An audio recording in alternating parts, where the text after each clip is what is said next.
Chapter 26. Allison and Ben staggered away from the carnival, their bodies barely holding on. Their breaths were heavy, their wounds burned like fire, but they kept moving. The dim lights of the arena faded behind them, but then suddenly the monkey mascot's voice echoed through the silence, slicing through the oppressive quiet. "Oh, I almost forgot." The voice rang out in a sickeningly cheerful tone. "Before you leave for good, there's something you should know." Allison and Ben stopped in their tracks, slowly turning their heads back. The monkey stood in the center of the arena, still holding the camera, staring straight at them. Two other mascots flanked him, one a blood-stained clown gripping a knife, the other a lion armed with a flamethrower. "What do you want now?" Allison asked weakly, her voice carrying a mix of anger and despair. The monkey mascot tilted its head slightly, as if about to share a valuable secret. "I just wanted you to know that from the beginning you never really had a choice." The words hit them like a dagger to the heart.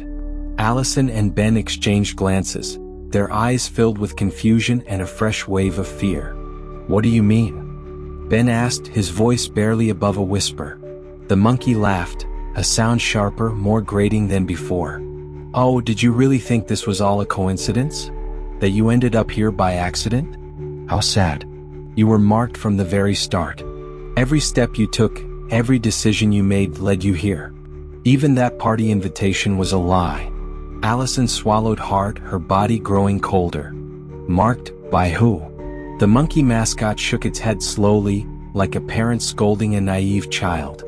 Now, I wouldn't want to ruin the fun by giving away all the details. But let's just say, the ones who marked you are far bigger than me, or even these mascots. You're part of something much larger. A show that never ends." Ben clenched his fists, pain shooting through his battered body. "We won't let you get away with this. We'll come back. We'll find a way to destroy you." The monkey stared at Ben with a mockingly sympathetic look. "Oh, humans, always so full of hope even when you're on the brink of death. But alright, I like optimism. I hope you make it out there long enough to try, though I doubt it." Then he lifted the camera again, speaking as if addressing a vast unseen audience. "And now, dear viewers, let's make things even more interesting. You know what to do. It's time to vote for our next game location." The arena lights flared brightly, and a massive screen lit up behind the monkey. On the screen, several locations appeared: Metropolis City, Forest Retreat Camp, abandoned boarding school, mall, suburban neighborhood, and more. A soundbar bounced up and down, waiting for the audience's votes. "Maybe a friend, a family member, or even someone you know will be the next star of our show," the monkey said in a teasing tone. "Who knows? Anyone can be part of our game." Allison shut her eyes, nausea washing over her. She felt like a puppet played by forces she couldn't fight. With what little strength they had left, Allison and Ben finally turned away, dragging themselves toward the exit. Their bodies were failing, but their minds were consumed with confusion, fury, and fear. As they stepped through the final gate, the cold night air greeted them. The wind carried the scent of damp earth, but there was no peace in it. "Can we trust them?" Ben asked quietly. "Are we really free now?" Allison stared into the distance, her eyes filled with pain and burning vengeance. "I don't know. But if we survive this, we'll find whoever's behind it." Ben nodded weakly, but his body wavered. His injuries were too severe, he could barely walk. Allison reached out to support him, but she was barely standing herself. They wanted revenge, but even taking another step felt impossible. Blood still seeped from their wounds, their hope flickering like a dying candle.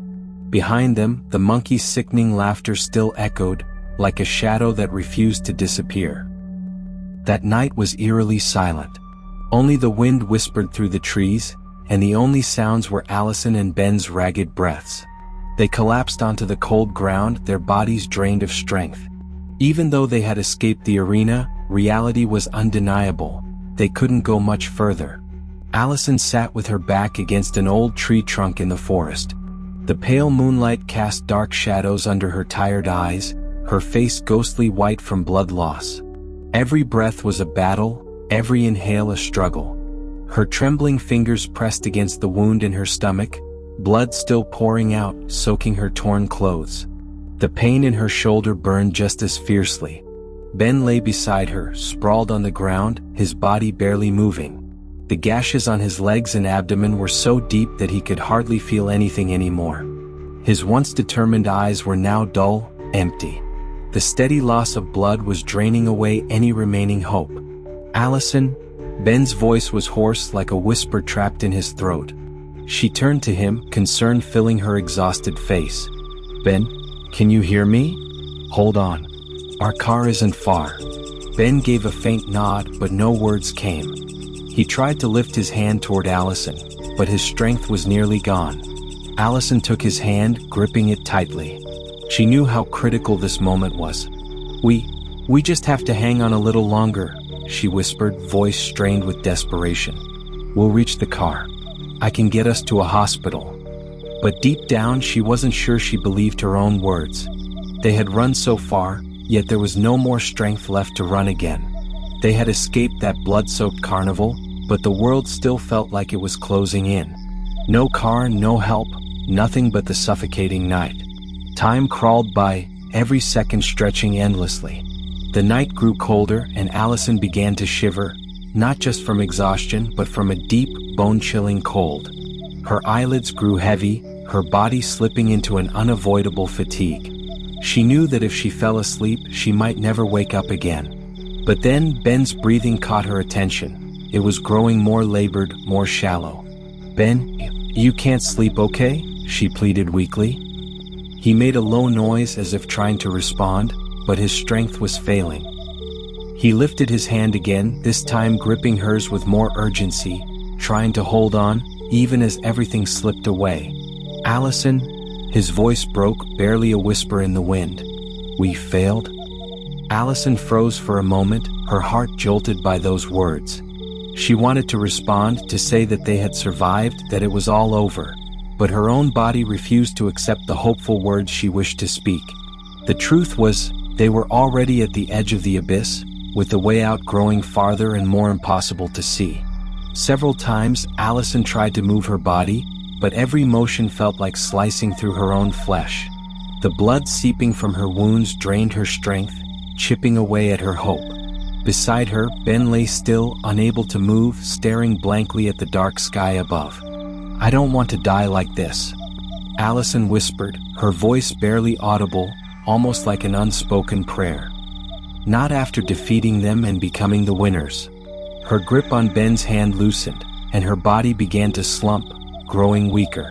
Her eyes fluttered shut, silently hoping for something, someone, to come. Maybe that hope was nothing more than an illusion, but in the midst of pain and despair, it was the only thing left to hold on to. Ben, lying beside her, could only listen to the sound of Allison's increasingly shallow breaths. He knew she wouldn't last much longer. "Allison, I'm sorry." Ben's voice was barely a whisper, his cracked lips forming the words with deep sorrow. He had wanted to protect her, to fight alongside her, but now all he could do was regret everything they would never get to do. Allison's eyes fluttered open slightly, glistening with unshed tears, though she no longer had the strength to cry. "There's nothing to apologize for," she murmured, her voice barely above a breath. "We fought together. That's enough." Silence fell between them. Time seemed to stop. They didn't know what would come next. Maybe they would fall asleep and never wake up. Or maybe, just maybe, a miracle would find them. But in the crushing darkness of the night, all they could do was hope that if this was the end, at least they wouldn't be alone. They held onto each other's hands, the last comfort in a world that had been nothing but cruel. The night deepened and an eerie stillness settled in the air. Allison and Ben lay motionless, trapped in their suffering, unable to move or resist any longer.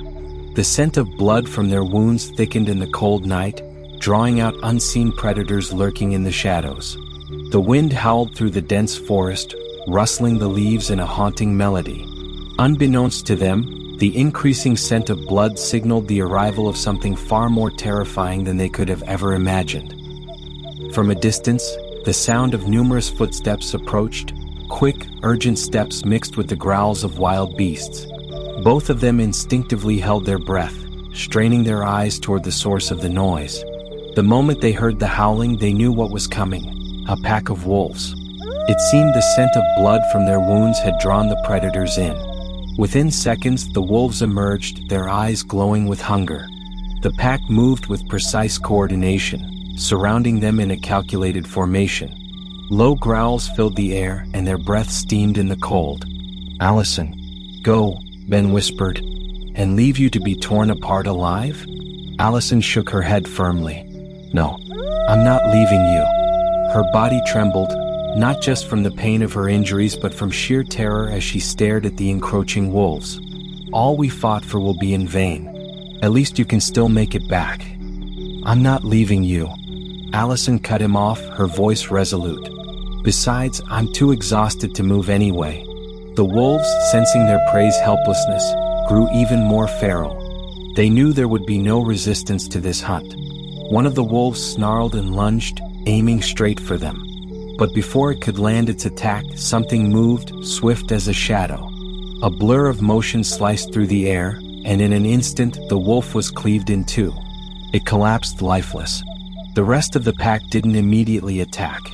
Instead, they growled and barked, their stance turning defensive. The figure who had slain the wolf now stood before Allison and Ben.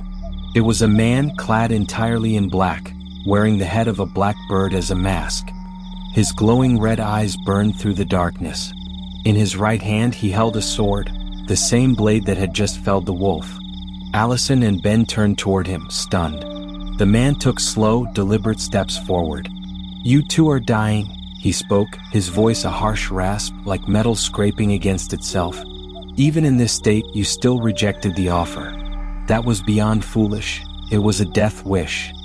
Allison and Ben, though barely able to move, lifted their heads slightly, eyes filled with despair. They had no idea who this man was or where he had come from, but one thing was certain: they were out of time. The man studied them with calculating eyes, a faint smirk tugging at his lips, void of any warmth. "Listen carefully," he continued, his tone laced with twisted amusement. "You're going to die tonight from those wounds. Even if your body somehow hold on, the starving wolves out there won't let you live." A chill ran down Allison's spine. His words weren't a threat, they were a fact. She and Ben both knew it. "But there's a way to survive," the man added. Allison bit her lip, her breathing growing heavier. What do you want?" she asked, her voice barely above a whisper.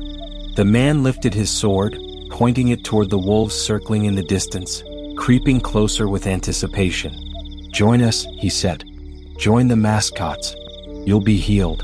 You'll become part of the game and you'll live. Or, you'll die here and your bodies will be nothing more than a feast for those creatures. The choice is yours." Ben stared at the man, his gaze filled with disbelief and confusion. "Mascots?" he croaked, his throat dry. "So all of this was planned? We were just pawns to you?" Allison tightened her grip on Ben's hand, gathering the last of her strength to speak. We won't be part of your game," she said, her voice trembling but resolute. The man only chuckled, the sound dripping with malice. "You're free to choose death, but think about it. You're both standing on the edge. Would you rather fall into the abyss or reach for the hand that could pull you back?" He stepped forward, his shadow looming over them. "You have 5 seconds to decide," he continued smoothly. "I won't force you, and if you refuse, I'll walk away. No one will chase you, no tricks, no hidden rules. You'll have complete freedom from us." Ben turned to Allison, their eyes meeting in shared exhaustion and fear. They were broken, barely able to think. Terror gripped them, yet so did the last remnants of their resolve. They knew this was a life or death decision. There was no turning back. But deep inside them, a single shared desire remained: the will to survive, to fight back against everything that had been done to them. Their hands tightened around each other's, and in the face of an impossible choice, they could only hope that whatever they chose would lead them to salvation, not an even greater doom. "Time's up," the man in the bird mascot suit said. "What's your choice?"